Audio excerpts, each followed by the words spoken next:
The hotel moves while no one's looking. Inside Kubrick's masterpiece, walls create windows where none should exist, and a child's tricycle loop never quite matches any map. Each shift is deliberate, unseen, but designed to make you doubt your own senses.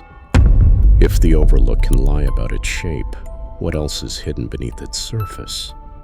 The real horror begins exactly where architecture stops making sense.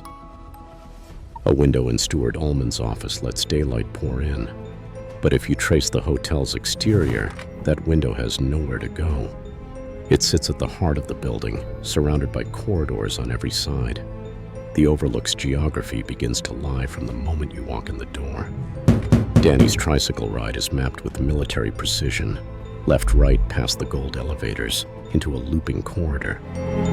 When fans and game modders tried to recreate the path in the 1990s, their diagrams kept breaking down. Hallways doubled back on themselves. Doorways led to impossible intersections. The hotel's map cannot exist in real space. Impossible. Kubrick's call sheets and Steadicam sketches confirm it was not an accident. Each route Danny takes is carefully plotted, but the set was reconfigured between takes. Walls were moved, corners rotated, entire sections rebuilt to keep the geography fluid.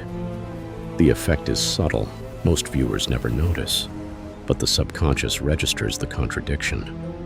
Even the carpet, designed by David Hicks in the 1960s, becomes a psychological weapon. The hexagonal pattern runs one way as Danny pedals down the hall, then flips direction in the next cut.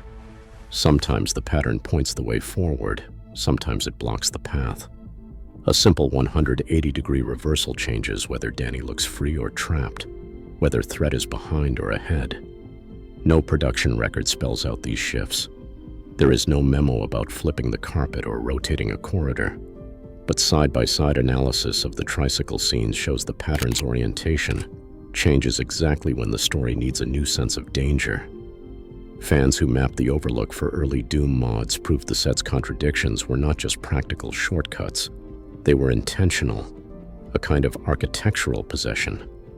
The hotel's design is not just confusing, it is actively hostile.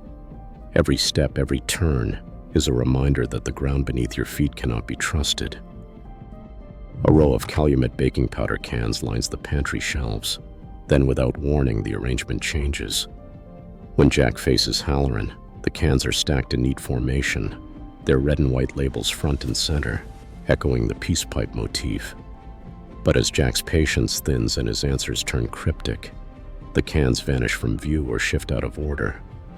Crew continuity notes confirm the props were moved between takes, sometimes at Kubrick's direction, sometimes by set dressers responding to revised shot lists.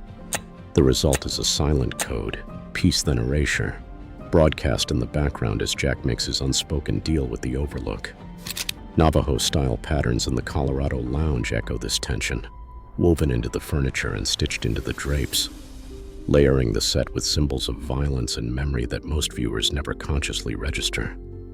Jack's typewriter, an Adler model, starts out blue-gray, almost icy under the hotel's fluorescent wash.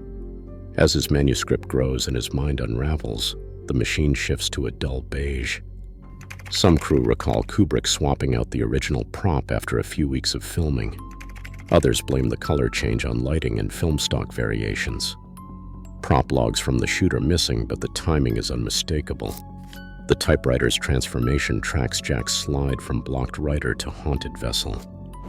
Wendy's dread grows as the keys clatter, each page piling up evidence that something fundamental has changed. Numbers creep in, almost as a dare. Channel 42 flickers on the TV, a baseball jersey flashes by, and title cards land at the 42-minute mark. The digits repeat in background details, hinting at cycles of violence, of history, of stories doomed to repeat. Mirrors and doubles finish the pattern. The word redrum scrawled in a child's hand only reveals its meaning when glimpsed in glass. The Grady twins stand side by side, inviting Danny to join them forever. Jack's face, often split by a reflection, confesses things he never says aloud. Every prop, every number, every mirror is a breadcrumb, steering the mind through Kubrick's maze. never letting you forget that in the Overlook, nothing is just what it seems. Room 237. A single memo from the Timberline Lodge changed the course of horror history. The hotel's management asked Kubrick not to use room 217, fearing guests would avoid it for decades. He chose room 237 instead, a number with no real room behind it, but plenty of room for myth. Fans pounced on the switch. Some pointed to the average distance from Earth to the Moon, 237,000 miles. Others noticed that multiplying the digits 2 times 3 times 7 returns to 42, the film's favorite number. In the film, room 237 becomes a kind of event horizon. Every time Danny approaches, the story's reality starts to dissolve. The room's number appears like a warning, marking each descent into the supernatural, as if the hotel is keeping score. Apollo 11. Danny himself becomes the film's silent messenger. When he appears in that now famous Apollo 11 sweater, a blue rocket stitched across his chest, he is not just a child at play. The moment he rises from the hexagonal carpet, it is staged like a launch. Conspiracy theorists have filled message boards for years, claiming Kubrick used Danny's costume to confess his role in faking the moon landing. But the sweater is more than bait. It is a marker for the film's obsession with American myth-making, space, conquest, and the fear of what is hidden beneath the surface. The maze. The maze outside the Overlook did not exist in Stephen King's novel.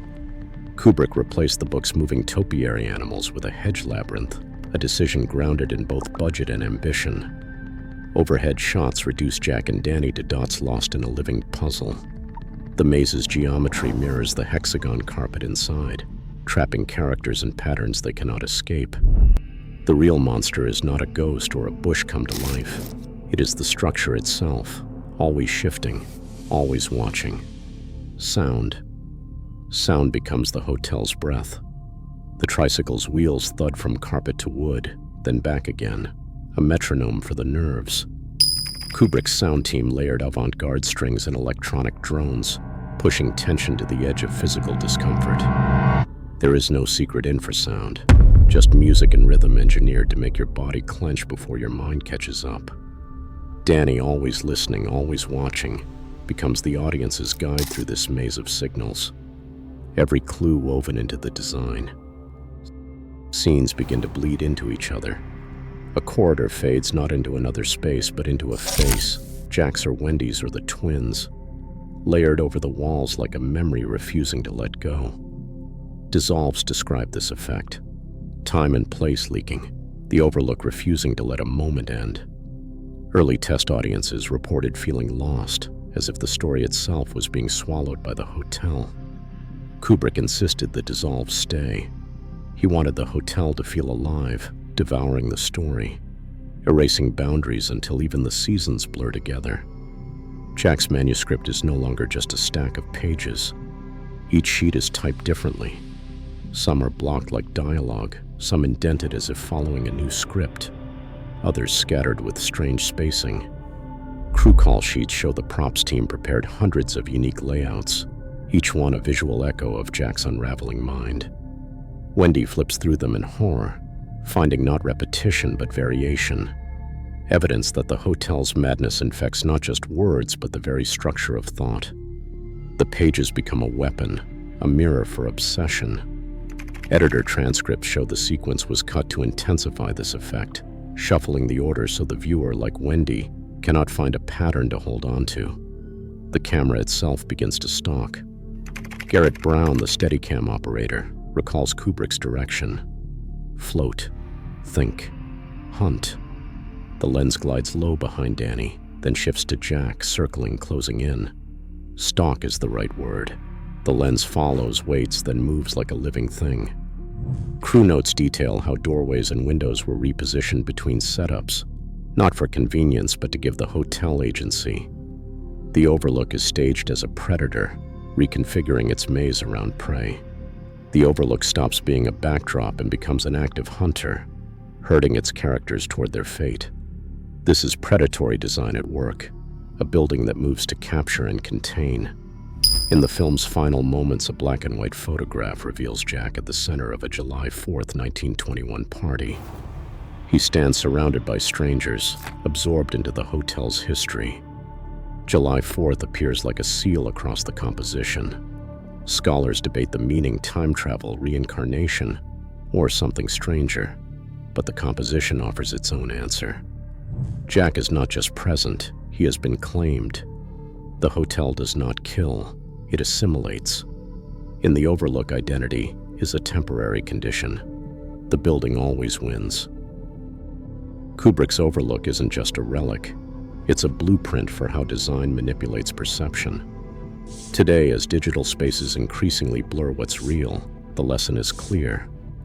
The architecture of experience shapes our fears and desires.